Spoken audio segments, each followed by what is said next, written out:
Hello student, welcome to our channel study मंत्रा।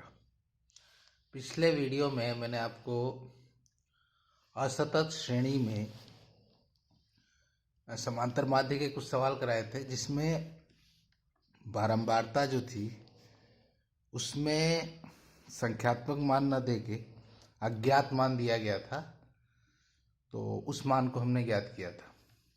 अब हम सतत श्रेणी में उसी प्रकार के सवाल करेंगे। तो वर्गीकृत आंकड़ों का समांतर माध्य से संबंधित प्रश्न। प्रश्न पहला है, यदि निम्नलिखित आंकड़ों का समांतर माध्य 26 है तो P का मान ज्ञात कीजिए। वर्ग अंतराल आपको दिया 0 से 10, 10 से 20, 20 से 30, 30 से 40 और 40 से 50। बारंबारता क्या दी हुई है? 6 इसका है, 0 से 10 का। 10 से 20 की बारंबारता P है। 20 से 30 की बारंबारता 9, 30 से 40 की बारंबारता 4 और 40 से 50 की बारंबारता 11 है। अब इस प्रश्न को हम सॉल्व करते हैं। तो मैंने पहले से ही टेबल बना के रखी हुई है। अब इस क्वेश्चन को हम सॉल्व करेंगे। तो पहले जो वर्ग अंतराल है वो मान यहाँ मैं क्रम से लिख ले रहा हूँ। वर्ग अंतराल 0 से 10, 10 से 20, 20 से 30, 30 से 40 और 40 से 50। तो इसको मैं ऊपर से नीचे क्रम में लिख रहा हूँ। तो यहाँ देखिए वर्ग अंतराल में आ जाएगा 0 से 10, 10 से 20, 20 से 30, 30 से 40 और 40 से 50। अब मध्यमान ज्ञात करना है। मध्यमान xi, मध्यमान कैसे निकालते हैं? मध्यमान का मतलब मध्य बिंदु। तो निम्न सीमा और उच्च सीमा को जोड़ के 2 का भाग दे देंगे। तो 0 और 10 को जोड़ा 10, 10 का आधा कितना हुआ? 5। 10 और 20 को जोड़ेंगे 30 होगा। 30 में 2 का भाग दे दीजिए, कितना हुआ? 15। 20 और 30 को जोड़ा तो 50 हो गया। 50 में अब 2 का भाग दीजिए तो ये हो गया 25। ठीक। 30 से 40 में जोड़ा 70, 70 में 2 का भाग दिया तो आ गया 35। और 40 से 50 को जोड़ा 90, 90 में 2 का भाग दिया 45। इस प्रकार हमको मध्यमान मिल गया। अब हम बारंबारता लेंगे। बारंबारता इसको एक एक करके क्रम से उतारते हैं। तो 0 से 10 की बारंबारता कितनी है? 6। तो यहाँ हमने 6 लिख लिया। 10 से 20 की बारंबारता कितनी है? P। तो हमने यहाँ पे P लिख लिया। 20 से 30 की बारंबारता 9 है, यहाँ हमने 9 लिख लिया। 30 से 40 की बारंबारता 4 है और 40 से 50 की बारंबारता 11 है। अब FI गुणे XI गुणा करते हैं। तो 5 छंग 30, 15 को P से गुणा करेंगे तो 15P, और 25 को 9 से गुणा करेंगे तो 25 नवा होता है 225। 35 को 4 से गुणा करें, 4 पंजे 20, 0 हासिल 2, 4 तिहाई 12 और 2 14, 140। और 45 को 11 से गुणा करेंगे तो 45 और 45 लिख ले रहे हैं इस प्रकार। 5 4 5 9, 495, 495। अब हम सिग्मा FI का मान निकालते हैं। तो 6 और 9 15, 15 और 4 19 और 1 20 और 10 30। और ये P को जोड़ेंगे तो हो जाएगा P प्लस 30। अब सिग्मा FI XI का मान लेते हैं। 30 ये जोड़ते हैं। अभी 15P को इसमें नहीं जोड़ेंगे, इसको बाद में प्लस कर देंगे। तो 0 5 और 5 10, ये हो गया 10। हासिल 1, 3 और 1 4, 4 और 2 6 और 4 10 और 9 19, हासिल 1। तो ये यहाँ पे आएगा, तो 2 और 1 3, 4 4 4 8, 890 प्लस 15 पीस में ऐड कर दिया हमने। तो अब देखिए इसमें जो है प्रश्न में फिर आते हैं हम।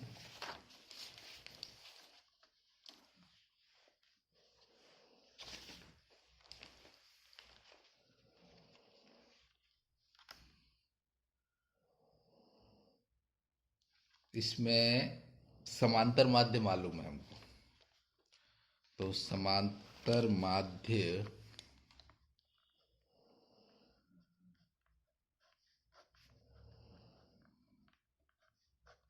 x बार, ये हमको मालूम है 26, ठीक। और सिग्मा एफ आई का मान कितना है? सिग्मा एफ आई है p plus 30, sigma F I हो गया आपका p plus 30। Sigma F I X I कितना हुआ? 890 प्लस 15p। अब फॉर्मूला क्या होता है? एक्स बार, इसमें वही डायरेक्ट विधि यानी प्रत्यक्ष विधि का उपयोग होगा। तो X bar equal to sigma F I X I बटा sigma F I. X bar कितना हो जाएगा? p plus 30, sigma F I हो गया 890 प्लस 15p, सॉरी यहाँ एक्स बार का मान रखेंगे हम, तो एक्स बार 26 है और नीचे हो जाएगा आपका सिग्मा एफ आई का मान हो गया p प्लस 30, ये बटा 1 किया। अब कोष्टक लगा लिया, ये 1 से गुणा होगा और ये 26, तो 890 प्लस 15p गुणा होगा 1 से और 26 गुणा होगा p प्लस 30 से। अब देखिए 1 से गुणा हुआ तो 890 प्लस 15p, ये 26 से गुणा हुआ तो 26p प्लस, इसको 3 से गुणा करें, 6 3 18, हासिल 1, फिर 3 दूनी 6 और 1 7 और 1 0, ये बढ़ गया, ठीक है। अब देखिए इसको इधर ले रहे हैं, तो 890 माइनस 780 इक्वल टू 26p, ये इधर गया तो -15, ठीक है। अब देखिए इसमें से इसको घटाएं तो 800, 190 ये हो गया, 800 के बाद 90 और 20 इसमें जुड़ जाएगा यानी 110, और इसमें से इसको घटाएंगे तो 11p, यानी ये मान आ रहा है आपका 11p इक्वल टू 110। तो 11 से ये कट गया 10 बार, तो p का मान कितना आ गया? 10। तो मैं आशा करता हूँ कि आपको ये वाला सवाल समझ में आ गया होगा। अब एक दूसरा सवाल हल करते हैं। इस सवाल को देखिए आप।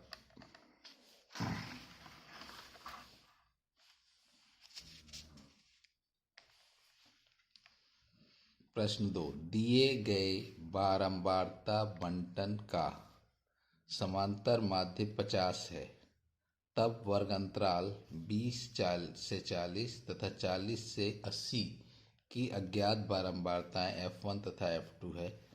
वर्ग अंतराल यह दिया हुआ है 0 से 20, 20 से 40, 40 से 60, 60 से 80, 80 से 100। अब बारंबारता आपको दी गई 17, f1 32, f2 19, बारंबारता का योग 120 दिया गया है और ये सवाल 2019 में आया है, ठीक है। अब इस सवाल को हम लगाते हैं, देखिए ध्यान से।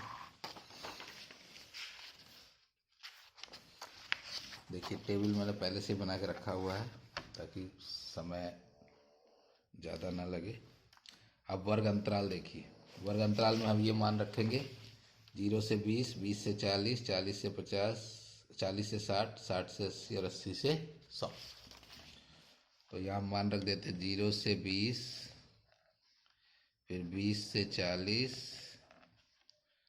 और 40 से 60, 60 से 80 और 80 से 100। ठीक है। अब मध्यमान निकालेंगे। मध्यमान कैसे निकालते हैं कि दो अपर सीमा, उच्च सीमा और निम्न सीमा को जोड़ के 2 का भाग, तो 0 और 20 को जोड़ा तो 20 आया, 20 में 2 का भाग दिया तो ये हो गया 10। 20 और 40 जोड़ा तो 60, 60 में 2 का भाग दिया तो 30। 40 और 60 को जोड़ा हमने 100, 100 में 2 का भाग दिया तो 50। 80 और 60 को जोड़ा 140, 140 में 2 का भाग दिया तो 70। 80 और 100 को जोड़ा 180, 180 में 2 का भाग दिया तो 90। अब बारंबारता जो है इसको हम क्रम से लिख दे रहे हैं यहाँ पे, तो ये हो जाएगा 17, F1 32, F2 19। अब इसको गुणा करें FI तो ये हो गया 170। ये हो जाएगा 30 F1। 50 को 32 से गुणा करेंगे तो 50 को 32 को पहले 5 से गुणा कर लें। 5 दूनी 10, 80 लेख और 5 तिहाई 15 और 1 16, 160। तो 0 और हो जाएगा तो 1600 हो जाएगा। ये हो गया 70 F2। 19 को 9 से गुणा करिए, 9 9 81, 8 9 एकम 9 और 8 17, 1710 ये हो गया। अब देखिए इसका सिग्मा FI का योग कितना होगा, 17 और 32 आपका हो जाएगा, 32 और 7 हो गया 39 और 10 49, 49 और 9 हो गया आपका 58 और 10 68, 68 प्लस F1 प्लस F2। लेकिन हमको इसका योग जो दिया है वो यहाँ पे देखिए, इसका योग हमको कितना दिया, 120। तो सिग्मा FI का एक मान योग 120 भी हो जाएगा। अब देखिए सिग्मा FI XI कितना होता है, 1600 ये 1700 ये, तो 16 और 17 हो गया आपका 16 दूनी 32, 33, 33 और 1 हो गया 34, 3470 और 10 80, 3480 प्लस 30 F1 ये वाला प्लस 70 F2। अब हम इसकी कैलकुलेशन करते हैं। देखिए सबसे पहले हम ये देखते हैं कि इसमें समांतर माध्य हमको कितना दिया गया है। समांतर माध्य हमको दिया गया है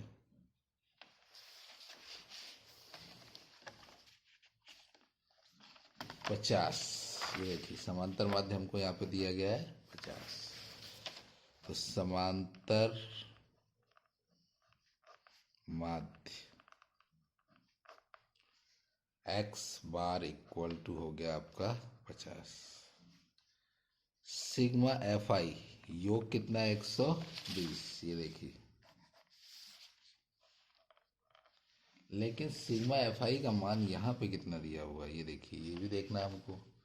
तो 68 प्लस F1 प्लस F2, तो ये मान भी रखेंगे। तो sigma FI equal to 68 plus F1 plus F2। तो इसकी जगह सिग्मा FI की जगह हम यहाँ से मान उठा के यहाँ रख देंगे, तो ये 120 हो गया। 68 प्लस F1 प्लस F2, तो 120 माइनस इधर आएगा तो माइनस हो जाएगा F1 प्लस F2। अब इसमें से इसको घटाना है तो 70 में से 50, 120 में से 70 घटाएंगे तो आपका आ जाएगा 50 और 2 52 हो गया। ये F1 प्लस F2 यानी F1 plus F2 equal to हो गया 52, समीकरण नंबर फर्स्ट। ठीक है।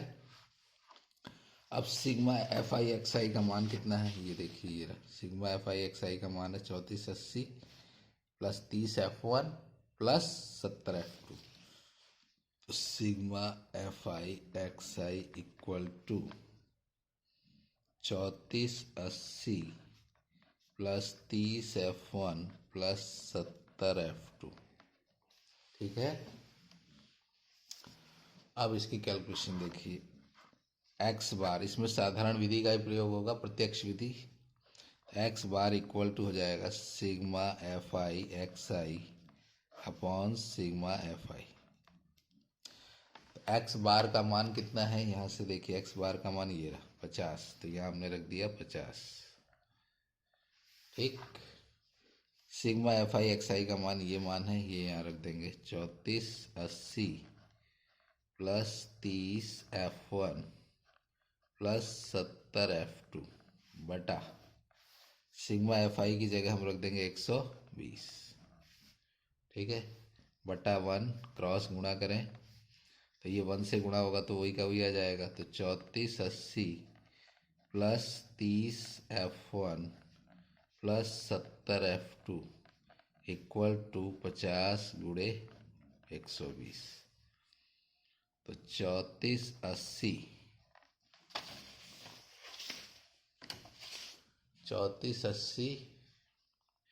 Plus 30F1 plus 70F2 equal to ये हो गया 6000।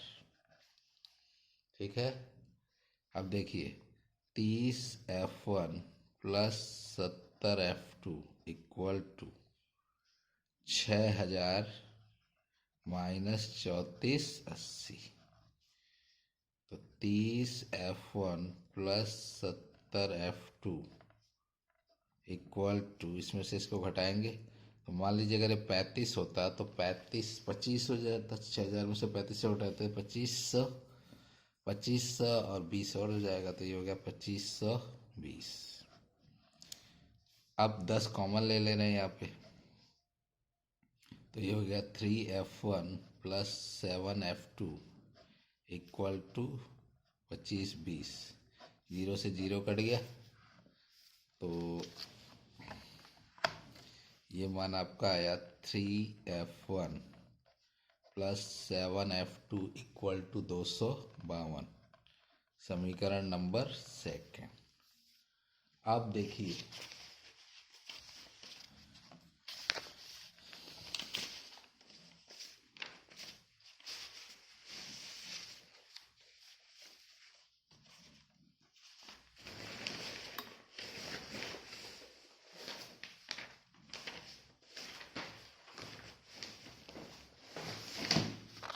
अब इस सवाल को हम दूसरे पेज पे लगाते हैं।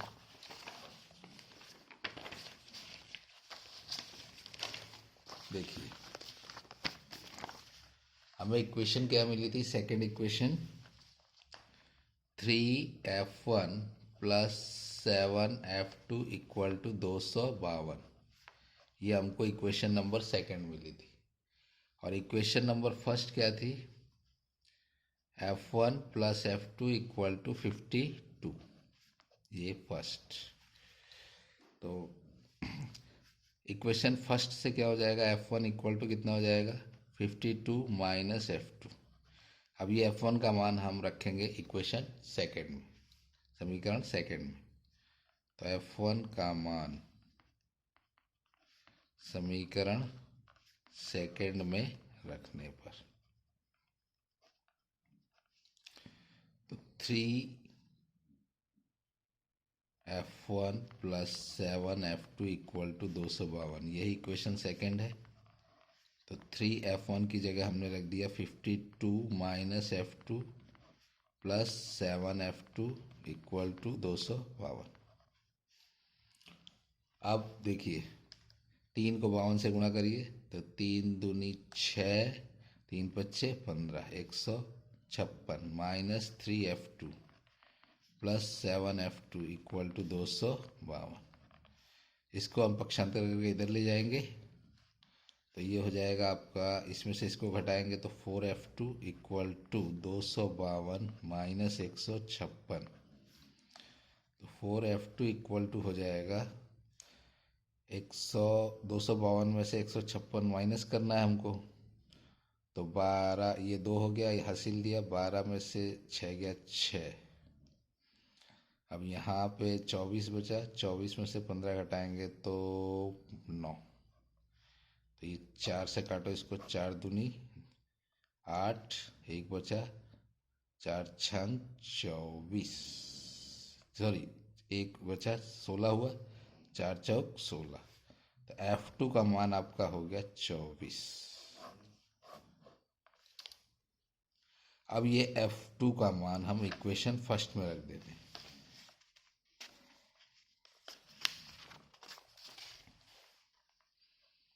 F2 का मान समीकरण फर्स्ट में रखने पर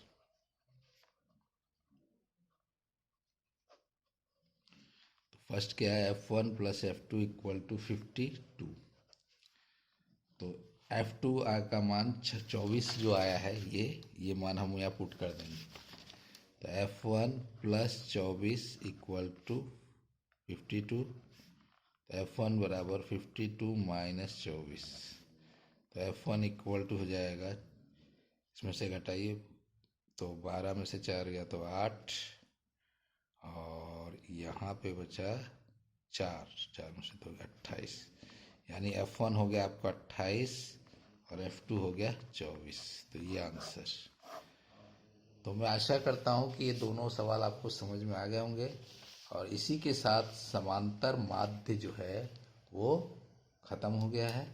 और मैंने आपको समांतर माध्य के कई सवाल बताए, जिसमें 3 विधियों से हमने लगाया था, प्रत्यक्ष विधि, लघु विधि, कल्पित माध्य विधि और पद विचलन विधि।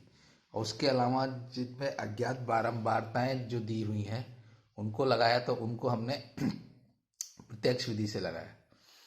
तो मैं आशा करता हूं कि आपको ये वीडियो अच्छा लगा होगा। तो इसको लाइक करें, शेयर करें, सब्सक्राइब करें, ताकि ज़्यादा से ज़्यादा बच्चे इसका फ़ायदा उठा सकें। और आप इसको सब्सक्राइब करें और बेल आइकन को ज़रूर दबाएं, ताकि जब भी मैं वीडियो बनाऊं तो आप तक सर्वप्रथम पहुंचे वीडियो। तो इस वीडियो को देखने के लिए धन्यवाद। Thank you.